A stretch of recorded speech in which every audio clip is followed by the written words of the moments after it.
modo mais difícil de aprender é com os erros. A maneira mais complicada para aprender é com os erros. Mas pior do que aprender com os erros é com os erros nada aprender.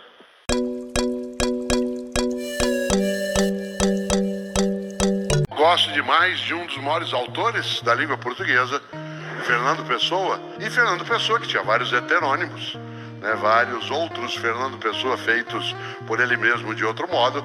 Um deles é Álvaro de Campos. E Álvaro de Campos tem um poema, claro, que é do Fernando Pessoa, mas com a pessoa do Álvaro de Campos, que ele começa com uma ideia que não é fácil de lidar, em que ele diz: os desertos são grandes e tudo é deserto. Tudo é deserto. Essa frase é uma frase de desalento. Os desertos são grandes e tudo é deserto. A ideia do deserto como um lugar árido, sem fertilidade, onde a vida tem que lutar imensamente para persistir.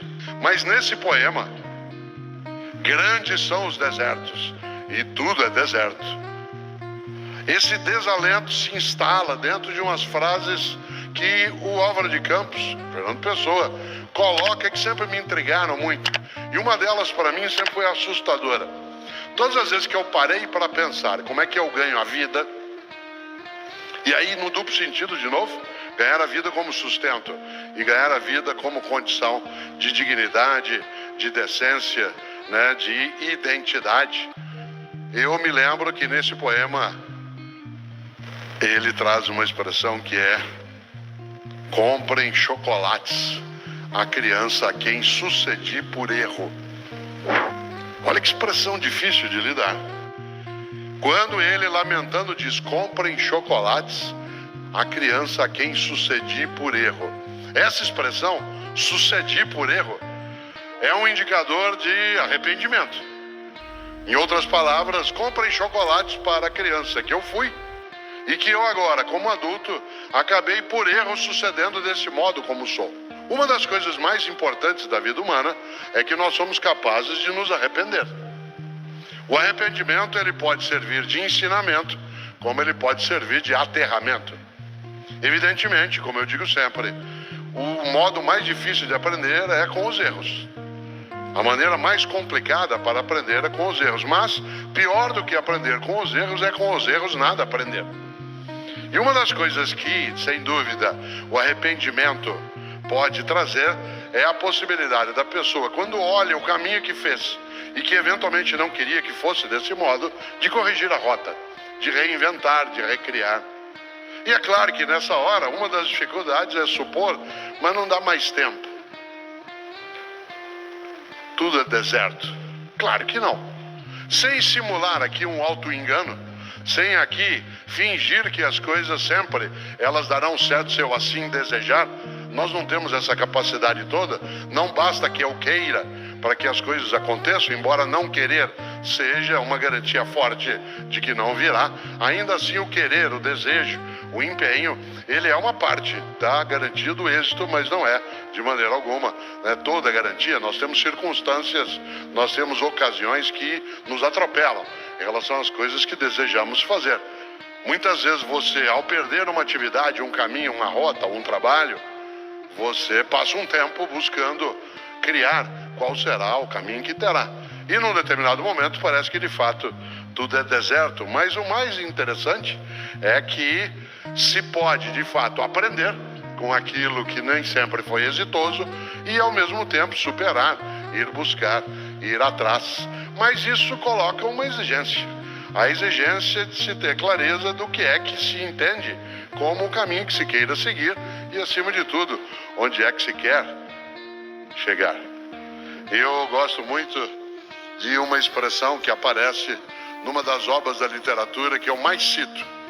Eu tenho um gosto imenso por um grande professor de matemática britânico do século XIX, chamado Charles Dodson.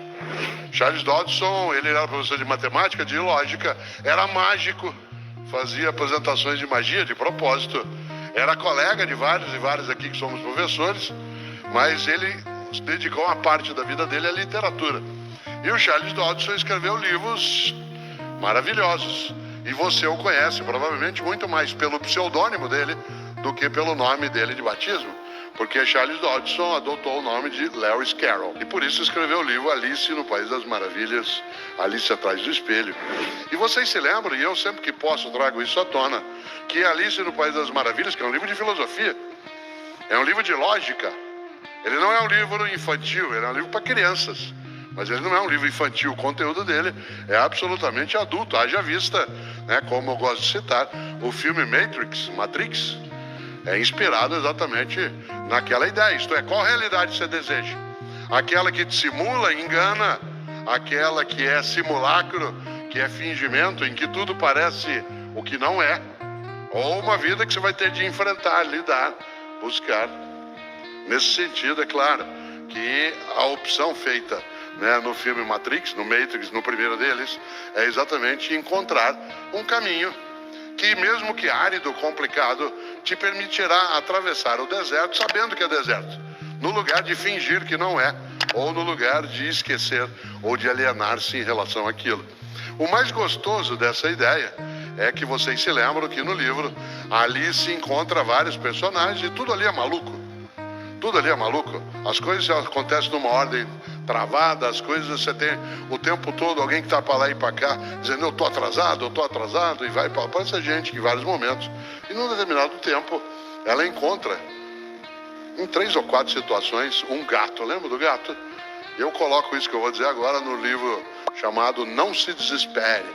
E quando eu penso no Fernando Pessoa, Álvaro de Campos, a criança a quem sucedi por erro, eu me lembro desse outro passo do gato da Alice. O gato que faz parte do folclore britânico, faz parte da tradição das histórias infantis no mundo britânico, mas que ali na história é um gato, você lembra, que aparecia e desaparecia. Ele ia desaparecendo aos pouquinhos, ficava só o sorriso dele ao final. E é assim que ele é descrito também, né, pelo Lewis Carroll. A Alice o encontra vez ou outra, mas há uma vez definitiva, em que ela, não sabendo onde está, perdida, ela vê o gato no alto e diz assim, o senhor pode me ajudar? O gato diz, claro. Ela fala, para onde vai essa estrada? O gato faz a grande pergunta da vida, para onde você quer ir? Ela falou, eu não sei, eu estou perdida. Ele disse, para quem não sabe para onde vai, qualquer caminho serve. Para quem não sabe para onde vai, qualquer caminho serve. O para onde a gente quer ir antecede o para onde a gente vai. Porque para onde a gente vai pode ser um caminho automático. Você está indo porque estou empurrando. Você está indo porque está sendo levado ou levado. Mas para onde você quer ir, em última instância, é o teu propósito ou o meu propósito. Você sabe, a palavra propósito significa aquilo que eu coloco adiante. Aquilo que eu disponho adiante de mim e vou buscar. Qual é o teu propósito? Qual é o meu propósito?